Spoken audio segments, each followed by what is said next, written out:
وہ الگ بکتا ہے, مٹھائیوں والوں کے پاس جاتا ہے. پھر جو ہم پنیر نکالتے ہیں وہ الگ بکتا ہے. کوئی ایک چیز, گوبر الگ بکتا ہے, کوئی ایک چیز ان حلال جانوروں کی ایسی نہیں ہے جو انسانیت کے لیے فائدے مند نہ ہو. اور کہتے ہیں جو گوبر نہ بکے اس کو ہم زمین میں ڈالتے ہیں, اس سے گیس بناتے ہیں, جنریٹر چلتے ہیں, وہ بھی میں نے دیکھے ہیں کنویں, اتنی انرجی وہ گوبر پیدا کر رہے ہیں. اور جب وہ گیس ختم ہو جاتی ہے تو پھر جو گوبر بچ جاتا ہے وہ عام کھاد سے 10 گنا زیادہ اس میں نائٹروجن ہوتی ہے, وہ بہت زرخیز کھاد بن جاتی ہے. تو اللہ میاں نے اس سے پتہ چلتا ہے یہ جو حلال جانور ہے نا, سر سے لے کے پاؤں کے کھر تک یہ کس کے فائدے کے لیے پیدا کیے ہیں؟ انسان کے لیے. اور انسان کہتے ہیں نہیں میں نے یہ نہیں پالنا, کتا پالوں گا میں. کتے کو حفاظت, کتے کا کام ہے حفاظت کرنا, وفاداری کرنا. تو اس سے وہ والا کام لو, حفاظت کا کام لو اس سے. اگر حفاظت کی ضرورت ہے, نہیں ضرورت ہے تو یہ کام بھی مت لو. حدیث میں آتا ہے جس نے کتا پالا روزانہ 1 قیرات اجر اس کا کم ہوتا ہے. سمجھ رہے ہو, بلا وجہ اگر کتا پالا ہے آپ نے شوقیہ, 1 قیرات اجر یعنی پہاڑ کے برابر اجر. ڈیلی آپ کی نیکیاں جو آپ نے کی ہیں ضائع ہوں گی ایک ایک کر کے. تو نہ کتا پالے نہ گھر میں تصویریں لٹکائیں, جانداروں کی تصویریں. یہ دونوں چیزیں آپ کے اجر کو کیا کرتی ہیں؟ ضائع. تو اس لیے اسلام نے کتوں پر پابندی لگا دی. اب انگریز کی بات سمجھ بھی نہیں آتی, کہتے اتنا وفادار جانور. اللہ کو پتا تھا بھائی کتے پالو گے تو بچے نہیں پالو گے تم, تو اس لیے اپنے بچوں کو فوکس کرو. ہاں کتا حفاظت کے لیے رکھو, جیسے کہ لوگوں نے پرندے پالے ہوئے ہوتے ہیں تو ان کی حفاظت کے لیے. بکریوں کے ریوڑ کی کتے بڑے اچھی حفاظت کر لیتے ہیں. تو سب سے بہتر ہے شوہر پالو یار. خواتین تنہائی کے لیے وہاں بڈھی ہو جاتی ہے نا تو وہ پھر کتے پالتی ہیں, شوہر ہوتا نہیں ہے, شادی نہیں ہوتی, بچے نہیں ہوتے, پوتے نواسے, تو پھر کتے پال کے بڑھیاں گھوم رہی ہوتی ہیں. تو میں جب وہاں امریکہ گیا میں نے اتنی بوڑھیاں اکیلی دیکھی, میں نے کہا کاش یہ شوہر پال لیتی تو آج ان کو کتا پالنا نہ پڑتا. وہ شوہر سے ان کو اولاد بھی ملتی, بہویں, داماد, صاحب, پوتے نواسے, وہ نہیں پالی انہوں نے. انجوائے وہی ہے آزاد, ہم آزاد ہیں. وہ جو فیمنسٹ خواتین نے آج کل نعرے لگائے ہوئے ہم آزاد ہیں, مرد سے آزاد کرا دیا. او بھائی مرد سے آزاد کر کے تو تنہا ہو جاؤ گی, کیا خیال ہے؟ مرد ہی تو ہے جس کی وجہ سے تمہیں اولاد ملتی ہے, تمہیں نان نفقہ ملتا ہے, تمہیں محبت ملتی ہے, تو پھر آگے تمہیں پوتے نواسے ہوتے ہیں, بہویں داماد ہوتے ہیں. تو مرد کو عورت سے اور عورت کو مرد سے. تو مرد اگر کہے مجھے عورت نہیں چاہیے تو تیرا بھی بیڑا غرق ہوگا, عورت کہے مجھے مرد نہیں چاہیے اس کا بھی بیڑا غرق ہوگا. دونوں ایک دوسرے سے آزاد ہو گئے تو یہ تو فطرت سے بغاوت ہو گئی نا. اگر کوئی آدمی کہ میں آزاد ہوں مجھے بیوی نہیں چاہیے, ٹھیک ہے بیٹا, تھوڑے دنوں میں بڈھا ہو جائے گا, پھر کہے گا کاش لوگوں کو دیکھ کے کہے گا یار کیسے ان کے زندگیاں مزے کی ہیں, ان کے خاندان ہیں, کاش میں بھی بیوی کی ٹینشن پال لیتا. میں نے تو ٹینشن سمجھ کے جان چھوڑائی تھی اس سے. لوگ ٹینشن سمجھ کے جان چھوڑا رہے ہیں نا, یہی ہوتا ہے نا کہ ابے کیا ٹینشن, گرل فرینڈ رکھو بس. تو بھائی یہ ٹینشن آپ کو 20 ٹینشنوں سے نجات دلاتی ہے, خاندان آباد ہوتا ہے اس ٹینشن سے. تو کوئی بات نہیں, ٹینشن سمجھ کے ہی پال لو. یہ ٹینشن چھوٹی ٹینشن ہے, بڑی ٹینشنوں سے بچا لے گی. اگر فرض کر لے کہ ہم یہ ٹینشن ہے, میرے گھر والے بھی بیان سنتے ہیں نا, پھر مجھے وضاحتی بیان بعد میں دینا پڑتا ہے. تو فرض کر لو کہ اگر یہ کیا ہے, ٹینشن ہے, نہیں بالکل بھی نہیں ہے, لیکن فرض کر لو کہ اگر ہے تو پھر یہ ٹینشن جو ہے نا, یہ سوچو کتنی بڑی ٹینشن ہے یار, کہ میری زبان لوڑ کر آ رہی ہے, اس کا مطلب ہے تو, لیکن فرض کر لو کہ ہے, ویسے ہے نہیں تو. لیکن یہ ٹینشن میرے بھائی گھروں کو آباد بھی کرتی ہے. یہ ٹینشن کتے گھر سے نکال دے گی, گھر میں کیا لے آئے گی؟ انسان لے آئے گی. بیٹے ملیں گے, بیٹیاں ملیں گی, پوتے ملیں گے, پوتیاں ملیں گی, نواسے نواسیاں, سارا پیسہ ہی تھوڑی ہے سب کچھ یار, کے پیسہ خرچ ہو گئے ان کے اوپر, کیا کرے گا ایسے پیسہ بچا کے؟ گورے نے پیسہ بچایا ہے, میں یہ ولاگ نہیں بنا سکتا وہاں جا کے, کیونکہ وہ کہتے ہیں ہماری سوسائٹی کا نیگیٹو پہلو مت دکھاؤ. میں وہاں جا کے اچھے اچھے ولاگ بنا رہا ہوں, یہ دیکھو اتنی اچھی سڑک, یہ بھی وہ پازیٹیو چیزیں بھی ہیں سوسائٹی میں نا, تو وہ بھی تو بتانی پڑتی ہے, نیگیٹو دکھا نہیں سکتے. جاپان میں گیا تو وہاں مجھے منع کیا ہے اولڈ ہاؤس کی ویڈیو نہیں بنانا, یہاں پہ بہت برے حالات ہیں اولڈ ہاؤس کے, ویڈیو نہیں بنانا, بین کر دیں گے آپ کو. تو میں نے کہا ٹھیک ہے, اچھی اچھی ٹرینیں دکھا رہا تھا میں, دیکھو کتنی زبردست ٹرین ہے. ابے ہماری جو تیز گام ہے نا, ٹھیک ہے 2 نمبر ہے وہ, جب کہتی ہے تو اس سے 6 مہینے بعد نکلتی ہے, راستے میں کھڑی ہو جاتی ہے, آگے پٹری ٹوٹی بھی ہوتی ہے تو اس کو چھوڑنے کے لیے بندے آئے ہوئے ہوتے ہیں, بہت مسائل ہیں. لیکن میرے بھائی اس تیز گام میں آپ کو یہ تو پتا ہے نا, اپنی نانی سے ملنے جا رہا ہوں, اپنے پوتوں سے ملنے جا رہا ہوں, کوئی بات نہیں کل پہنچ جائیں گے, پرسوں پہنچ جائیں گے. اپنا خاندان ہے, وہ فون کر کے پوچھتے بھی رہیں گے نانا کہاں تک پہنچے آپ؟ کہتے بیٹا ابھی تک جہلم میں ہی پھنسا ہوا ہوں, ٹرین چل ہی نہیں رہی ہے. کوئی بات نہیں نانا, ہم اس غم میں ہم آپ کے ساتھ ہیں. 50-50 میں دکھایا جاتا تھا کہ لاہور میں بچوں کے اسکول کی چھٹیاں ہوئی, وہ ٹرین میں بیٹھے کراچی میں سمر ویکیشن, گرمیوں کی چھٹیاں گزارنے کے لیے کراچی آ رہے تھے وہ. تو وہ ٹرین جب کراچی پہنچی ہے نا تو بچے بڑے ہو چکے تھے, وہ بچوں کے نیکر چڑیاں بن چکے تھے. اور ایک جوان آدمی لاہور سے سوار ہوا تھا جو ان کا باپ تھا, کہ میں بچوں کو کراچی لے کے جا رہا ہوں. جب وہ کراچی پہنچا تو وہ باپ بوڑھا ہو چکا تھا. کہتے ہیں کھڑکی سے ہاتھ باہر نکالا, بیٹا کراچی آ گیا؟ انہوں نے کہا آ گیا. یہ کہا اور پڑ گیا. یعنی اس کا مطلب تھا یہ اب اس کی عمر پوری. تو ایسی تھکی ہوئی ٹرینیں ہیں, لیکن باپ دادا تو ہے نا. تو خالی یہ مصنوعی زندگی, ٹرینیں اچھی اور جہاز اچھے اور یہ اچھے اور وہ اچھے, یہ ٹھیک ہے, بہت اچھی بات ہے, سوسائٹی کا پوزیٹو چہرہ ہے. سکون کے لیے اتنا کافی نہیں ہے میرے بھائی, سمجھ رہے ہو؟ اتنے بڑے گھر ہیں نا ان لوگوں کے, انگریزوں کے, اتنے خوبصورت گھر ہیں, اور گھر میں جاؤ ایک بڈھا بیٹھا ہوا ہوگا بس. یار تو سارا دن اکیلا. اکیلا نہیں ہے, میرے ساتھ کتا ہے میرا. خدا کی قسم ایسے کچھ لوگ ہیں جو گاؤں دیہاتوں میں ان کا ایک خاندانی نظام ہے, وہ خوش ہیں, لیکن میجورٹی کا تو یہی حشر ہو گیا. یار تم اس کے ساتھ کیسے سروائیو کر رہے ہو یار؟ بیٹا کہاں ہے؟ وہ سال کے بعد آتا ہے کبھی ملنے کے لیے, وہ بھی ایک آدھ بیٹا ہوگا, وہ بھی کسی کا بیوی سے, کسی کا گرل فرینڈ سے, پوچھتا ہی نہیں وہ. عجیب نظام ہے یار. خیر کہاں چلے گئے ہم, بہت دائیں بائیں نکل جاتا ہوں میں. تو میں اب کیا بات کر رہا تھا کہ تصوف کی بات کر رہا تھا. تو اللہ تعالیٰ نے نبی صلی اللہ علیہ وسلم سے فرمایا کہ آپ کا کام تزکیہ بھی ہے. تزکیہ کا مطلب پاک کرنا. کیا مطلب ہے تزکیہ کا؟ یعنی ظاہری طہارت بھی اور باطنی طہارت بھی. ظاہری طہارت تو یہ ہمیں طہارت کے حکام بتائے, کتے مت پالو, بدبو ہوگی. یہاں سے میں نے بات شروع کر دی. کتا برتن میں منہ مار دے تو برتن کو دھو 3 دفعہ. یہ گندا ہے, یہ اس کا لعاب گندا ہے. کتا پاک ہوتا ہے, خوب سمجھ لو. کتا باڈی پہ لگ جائے تو نماز ہو جاتی ہے, لیکن کتے کا تھوک لگ جائے تو نہیں ہوتی نماز, اس کو دھونا پڑے گا آپ کو. اور ابھی تو سائنس وائنس کا کچھ نہیں ہے, ہو سکتا ہے سائنس تحقیق کر کے بتا دے کہ اس کے تھوک میں کتنی بیماریاں ہیں. کوئی سائنس بھی تو ایک جگہ تھوڑی اسٹیبل ہے, وہ تو تبدیل ہوتی رہتی ہے نا. ہو سکتا ہے آج سے چند سال کے بعد, 100 سال کے بعد, 50 سال کے بعد تحقیق سے ثابت ہو جائے کہ انگریز جو کتے کی زبان کو چاٹتے ہیں یہ کتنے جراثیم اپنے اندر لے کے جا رہے ہیں اور کتنی گندگیاں لے کے جا رہے ہیں. تو خیر اچھا چلیں, وہ تحقیق ہے تو پھر دیکھ لیں گے اس کو. خیر تو اللہ نے اپنے نبی صلی اللہ علیہ وسلم فرمایا یوزکی, تزکیہ کریں گے. تو تزکیہ کہتے ہیں پاک کرنا. بس میں موضوع کو جلدی سے سمیٹ رہا ہوں. اب پاک کرنے کا کیا مطلب ہے؟ ظاہری طور پر پاکی کے حکام اور باطنی پاکی کیا ہے؟ دل سے شرک نکالنا, دل سے دنیا مردار کی محبت نکالنا, دل سے یہ جرثومہ نکال دینا کہ میری عزت زیادہ ہوگی یا میرے پاس پیسہ زیادہ ہوگا تو میں کامیاب ہوں گا. نہ, یہ تو دنیا کی محبت کے گٹر ابل رہے ہیں. ہمارے حضرت فرمایا کرتے تھے جیسے اللہ کی محبت کے چشمے ابلتے ہیں نا بعض لوگوں کے دلوں سے, تو دنیا کی محبت کے گٹر ابلتے ہیں بعض لوگوں کے دلوں سے. اتنی اس مسافر خانے سے ان کو عشق ہوتا ہے کہ کہتے ہیں اللہ والوں کو ان کے پاس بیٹھنے سے اسمیل آتی ہے کہ ایک فنا ہونے والی چیز ہے, ایک ختم ہونے والی چیز ہے. آپ نے بچپن سے دیکھا ہوگا نا, کچھ بچے سخی ہوتے ہیں, کچھ کنجوس ہوتے ہیں کہ نہیں ہوتے. تو وہ کنجوس کتنے برے لگتے ہیں. چونی اٹھنی سنبھال کے رکھی ہوئی ہے, خرچ نہیں کر رہے, کسی کو دے نہیں رہے. ایک خاتون تھی نا, رہتی تھی, انہوں نے کہا اپنے بیٹے سے جا میرے بیٹے, جا میری بچی جا پڑوسن کے ہاں سے چینی لے کر آ. وہ پڑوسن کے ہاں گئی, آ کے کہنے لگی امی وہ چینی نہیں دے رہی ہے, چل جا وہاں نیک سے لے کر آ چینی, چائے میں ڈالنی ہے چینی, وہاں سے لے آ. وہ وہاں گئی, جی امی وہ کہہ رہی ہے نہیں ہے چینی, وہاں سے لے کر آ, وہاں سے بھی نہیں ہے. کم بہت کتنے کنجوس نالائق, چینی نہیں دے رہے, چل اپنے ڈبے سے نکال کے لے آ. تو اب بتاؤ یہ دنیا کی محبت ہے یا نہیں ہے؟ جب آپ کو پتا چلے گا کوئی عورت اتنی کنجوس ہے, اپنے گھر میں ڈبہ رکھا ہوا ہے, چینی استعمال نہیں کر رہی کہ خرچ نہ ہو جائے, ادھر ادھر سے بھیک مانگ رہی ہے, تو گھن نا ایسے لوگ ہیں بھائی, کیا کیسے کنجوس ہیں یار. ہر جگہ کھانے پہنچ جاتے ہیں, کھلاتے کبھی ہے نہیں. تو اس سے پتا چلتا ہے یہ بھی ایک گندگی ہے, بخل, کنجوسی.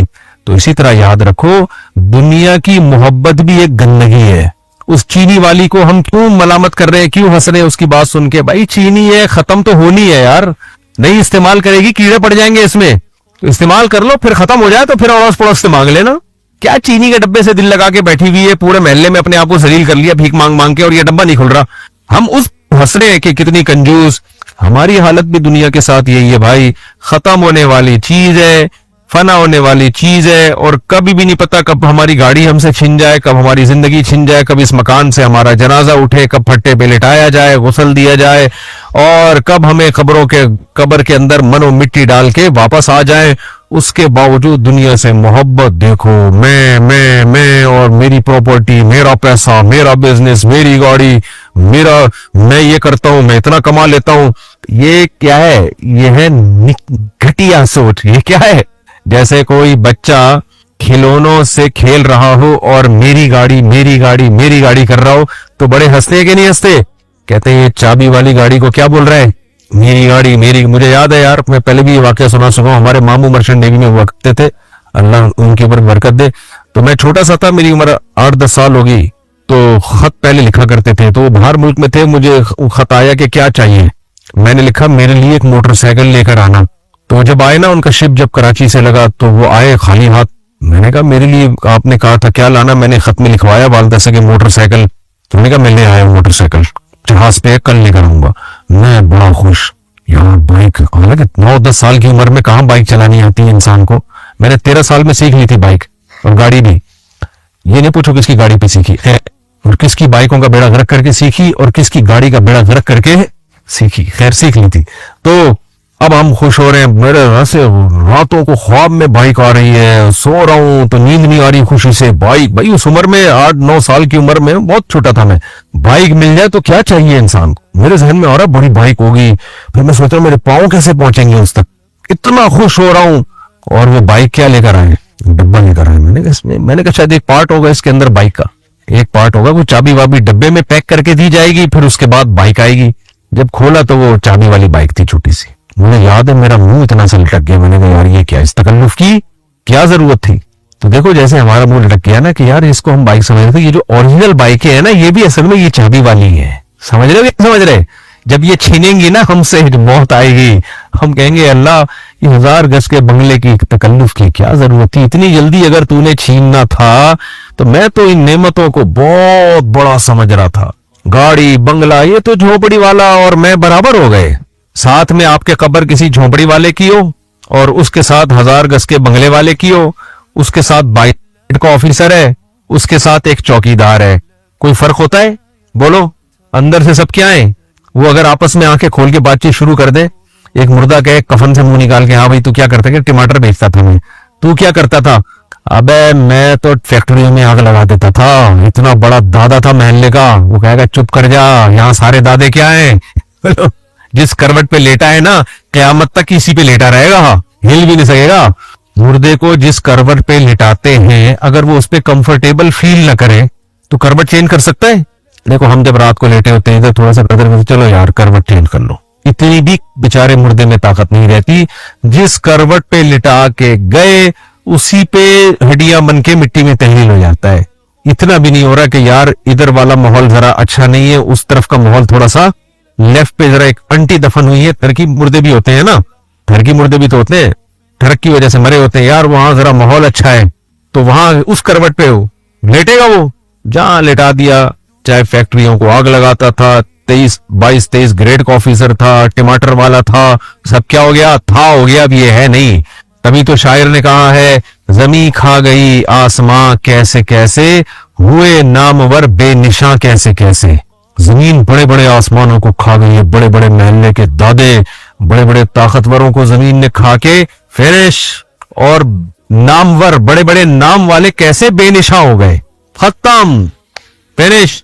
اس کے بعد آدمی میری گاڑی, میرا بنگلہ, میرا بزنس, بچکانہ حرکتیں, جیسے میری چابی والی موٹر سائیکل, بچکانہ حرکتیں. یہ تو تصوف میں, یہ تصوف کا اصل موضوع یہ ہے, یہ شریعت کا حکم ہے. تو حضرات فقہا نے کیا کیا کہ بھئی نبی صلی اللہ علیہ وسلم کا کام تھا تزکیہ, تو نبی نے براہ راست صحابہ کا تزکیہ کیا. صحابہ نے کس کا تزکیہ کیا, تابعین کا. تابعین نے کس کا تزکیہ کیا, تبع تابعین کا. صحابہ خود سے تزکیہ کر سکتے تھے نبی کے تزکیے کے بغیر, نہیں ممکن تھا نا, تبھی اللہ کے نبی کی صحبت میں ان کا تزکیہ ہوا ہے. تو اس لیے علماء کہتے ہیں یہ سلسلہ صدیوں سے چلا آ رہا ہے. تو اسی طرح اہل اللہ کی صحبت, ان کے بیانات, ان کی تعلیمات سے استفادہ کیے بغیر تزکیہ بھی نہیں ہو سکتا آپ کا. آپ ہر چیز میں موٹیویشنل اسپیکرز کو, گوروں کو سن رہے ہو میرے بھائی, فائدے ہوں گے ان کے تجربوں سے, ہر شیخ کے تجربے سے فائدہ اٹھانا چاہیے, لیکن تزکیہ جو اسلام چاہتا ہے وہ اہل اللہ اور اللہ والوں کی صحبت کے بغیر, ان کو سنے بغیر ممکن نہیں ہے اس لیول کا تزکیہ. اور اس تزکیے میں سب سے پہلی چیز کیا ہے, دل سے 3 چیزیں نکالی جائیں, بلکہ 2 بنیادی ہیں, حب جاہ اور حب مال. جاہ کی محبت, شہرت کا بھوکا, ہر جگہ اپنی ٹانگ اونچی رکھنا چاہتا ہے, عزت کا بھوکا, اور دولت کی بھوک, یہ 2 بھوک. اور تیسرے درجے میں حب باغ. حب باغ کا مطلب شہوت کا بھوکا, حلال حرام کا فرق کیے بغیر ٹھڑکیوں کی طرح بھاگتا رہتا ہے. لیکن علماء کہتے ہیں یہ حب باہ نکالنا آسان ہے, یہ حب جاہ اور حب مال یہ مشکل ہے. سمجھ رہے ہو کہ نہیں سمجھ رہے, یہ بہت مشکل ہے. کہ جاہ کی وہ نکل جائے. کچھ لوگ ہوتے ہیں ہر جگہ شہرت شہرت شہرت, میری عزت ہو, میری رسپیکٹ ہو. تو یہ بہت غلط چیز ہے بھائی. کیا کر لے گا شہرت کر کے, عزت کما کے کیا کر لے گا؟ میں یہ نہیں کہہ رہا کہ انسان چاہے کہ میری بےزتی ہو, یہ تو فطرت کے خلاف ہے. آپ کہہ سکتے ہیں کہ بھائی یہ تو انسان کی فطرت ہے. عزت دیکھو, انسان کی فطرت ہے نا پیسہ کمانا, ہے یا نہیں؟ پیسے سے محبت ہے یا نہیں؟ یہ بری چیز نہیں ہے. لیکن پیسے کی ہوس کیا ہے؟ بولو نا, بری چیز ہے. اب وہ چینی گھر میں رکھی ہوئی ہے, پڑوسیوں سے مانگ رہی ہے. یہ چینی کی محبت نہیں ہے, یہ چینی کی ہوس ہے. تو اسی طرح جاہ یعنی عزت اور شہرت یہ ہر ایک کو اچھی لگتی ہے, اللہ کی نعمت ہے اگر کسی کو مل جائے. لیکن اس کی ہوس یہ بری چیز ہے. آپ نے دیکھا ہوگا کہیں بحث ہو رہی ہوتی ہے, کچھ لوگ چاہتے ہیں ہم بحث میں سب سے اونچے رہیں, سب زیادہ بول رہے ہوتے ہیں, وہ ہماری بات سنی جائے. آپ ان کے خلاف ایک لفظ بول دو, ان کی برائی ان کے منہ پہ کر دو جو واقعی فالٹ ہو, اور بڑے اعتدال سے, پھر بھی ان کو غصہ آ جائے گا. کبھی سننا ہی, اس کو یعنی خود پسندی کہا جاتا ہے. عجب, اپنے بارے میں خوش فہمیوں میں مبتلا ہو گئے. یہ چیزیں تھیں جو تصوف میں انسانوں کو ہم نے حضرت مفتی رشید احمد صاحب کے پاس ٹائم گزارا تو یہی چیز تھی 60 سال. حب جاہ ختم کرو, حب مال ختم کرو. مال کی ہوس اور عزت اور شہرت کی ہوس, تو اس کو